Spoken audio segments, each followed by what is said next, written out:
नमस्कार, आप देख रहे हैं जनता की आवाज़ और मैं हूं आपके साथ शाया परवीन। और आज हम आ गए हैं नरेला के रामलीला ग्राउंड में और आप देख सकते हैं कि किस तरीके से है छठ पूजा के लिए घाट जो है वो बनकर तैयार है। और आज शाम से ही भक्तों का जमावड़ा यहाँ पर आएगा और पूजा अर्चना के लिए यहाँ पे अगर आप देखेंगे तो किस तरीके से जो घाटों में पूरा प्रॉपर नंबर वाइज करके यहाँ पर लोगों की सुविधा के लिए बनाया गया है। यहाँ पर मेरे साथ कुछ लोग हैं, उनसे बातचीत कर लेते हैं। सर, अपना नाम बताइए। मैं विनीत कुमार हूँ। जनहित पूर्वांचल सोसाइटी जो ये छठ पूजा समिति है उसका मैं जनरल सेक्रेटरी हूँ।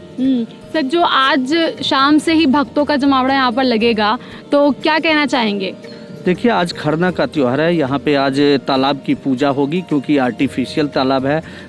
तो यहाँ पे तालाब की पूजा होगी शाम 7 बजे से। उसके बाद जाकर के आरती होगी, भजन कीर्तन होगा और प्रसाद ग्रहण होगा। यानी आज ही कम से कम 300-400 लोग आज से ही इकट्ठा हो जाएंगे और कल फिर इसकी विधिवत जो है यहाँ पे छठ पूजा होगा। यानी आज पहले दोनों तालाब की पूजा करेंगे, हम लोग तालाब की शुद्धिकरण करेंगे, जल की शुद्धिकरण करेंगे, गंगा माँ को आवाहन करेंगे इस जल में और उसके बाद फिर हमारी माताएं बहनें कल इस जल में छठ पूजा मनाएंगे। जी, ये मैं अगर बात करूँ तो तालाब के लिए आप लोगों ने कितना इसको खोदा है यहाँ पर? देखिए, ये गहराई जो है ना इस तालाब की करीब 4 फुट की गहराई है और इसमें हम 3 फुट पानी डालते हैं। 4 फुट गहराई है और 3 फुट पानी डालते हैं। 2 तालाब बना रखे हैं क्योंकि पहले एक ही तालाब था। इस बार हमने सरकार से बहुत पहले से मांग कर रहे हैं कि भाई भीड़ ज़्यादा है, जमुना जी पे रोक दिया गया है, मुनक नहर में रोक दिया गया है, कोरोना का टाइम है, सोशल डिस्टेंस से पूजा होना है और भीड़ इस संख्या में यहाँ पे पूर्वांचल के लोग ज़्यादा रहते हैं, इसीलिए 2 तालाब का निर्माण किया जाए। तो सरकार ने हमारी बात को मानी और 2 तालाब के निर्माण कराए हैं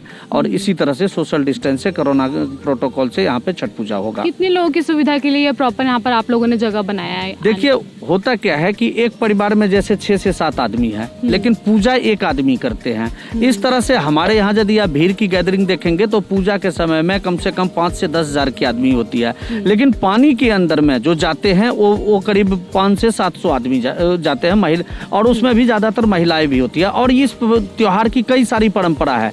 कुछ महिलाएं घर से नहा करके आती है और यहाँ ऊपर में बैठ जाती है। कुछ ऐसी होती है कि शुरू में जाती है और लास्ट तक पूजा समाप्त करके कथा सुन करके निकलती है, और कुछ ऐसी होती है कि एक बार अंदर जाती है और बाहर निकल जाती है।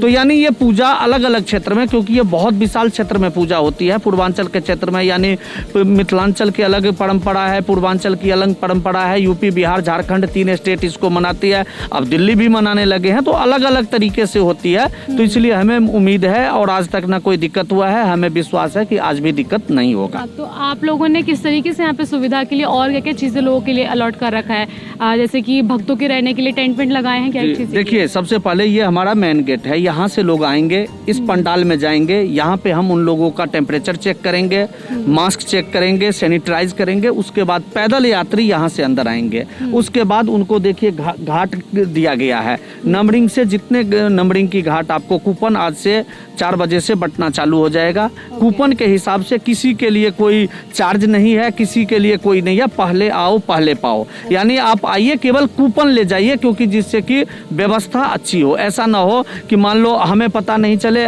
कि 500 आदमी आएंगे और पता चले वहाँ 1000 आदमी आएंगे। इसलिए हम लोग कूपन बांटते हैं। ज़्यादा आ जाएगा 2 राउंड में पूजा कराएंगे, उससे ज़्यादा आएगा 3 राउंड में पूजा कराएंगे। रुकने के लिए देखिए यहाँ भी पंडाल लगा रखे हैं और अंदर आप देखेंगे एक विशाल पंडाल। ये तो बहुत छोटा पंडाल है, इससे बहुत बड़ा पंडाल होता था जिसमें सांस्कृतिक कार्यक्रम, भगवती जागरण होती थी। हमारे माताएं बहन जो श्रद्धालु, क्योंकि इस घाट पे 5 किलो 6 किलोमीटर 7 किलोमीटर दूर से लोग आते हैं और यहाँ पे एक्चुअली लेबर क्लास के मजदूर वर्ग के लोग रहते हैं, पैदल चल के रिक्शा से जाते थे। उनके 7 बजे यानी पूजा समाप्त होते होते शाम में 7 अंधेरा बज जाती। ट्रैफिक की ज़्यादा समस्या है, खुला पार्क है, तो इसलिए हम सांस्कृतिक कार्यक्रम करते हैं कि उसके बहाने वो सांस्कृतिक कार्यक्रम में रात बिताते हैं और सुबह फिर अर्घ दे के भगवान सूर्य को अपने घर को जाते हैं। तो सब व्यवस्था है, यहाँ रुकने की व्यवस्था है, भगवती जागरण सांस्कृतिक कार्यक्रम की व्यवस्था है। यानी हर तरह से हमने अपनी तैयारी जैसे पहले करते थे उससे और बेहद ढंग से किए हुए हैं। हमें विश्वास और भरोसा है कि हमारी माता बहन को, श्रद्धालु को कोई दिक्कत नहीं होगी। ठीक है, तो देखा आपने कि किस तरीके से पूरी घाट पर तैयारियों का जो है किस तरीके से पूरा हो गया है। शाम से जो है भक्तों का यहाँ पर आना जाना तांता लग जाएगा और आज जो है जिस तरीके से अगर आप देखेंगे तो जैसा कि उन्होंने बताया है कि शाम से ही कूपन के ज़रिए टोकन दिया जाएगा और उसके बाद बारी बारी से हर जगह जो सीरियल वाइज नंबर दिए गए उस हिसाब से भक्तों को ताकि भीड़ इकट्ठा ना हो उसको लेकर भी पूरा ध्यान दिया गया है। साथ ही साथ कोरोना गाइडलाइन को देखते हुए भी यहाँ पर जो है सिक्योरिटी के साथ साथ उनको हाथ सैनिटाइज कराने के साथ साथ ही उनको टेम्परेचर भी चेक किया जाएगा और यहाँ पर सांस्कृतिक कार्यक्रम भी भक्तों के लिए रखा गया है क्योंकि भक्त जो है वो काफ़ी दूर से आते हैं तो उनकी सुविधा के लिए भी जो यहाँ के एसोसिएशन है उन्होंने पूरा ध्यान रखा है। कैमरा पर्सन ऋतिक के साथ जनता की आवाज़ न्यूज़। जनता की आवाज़ यूट्यूब चैनल को सब्सक्राइब करें और बेल आइकन जरूर दबाएं।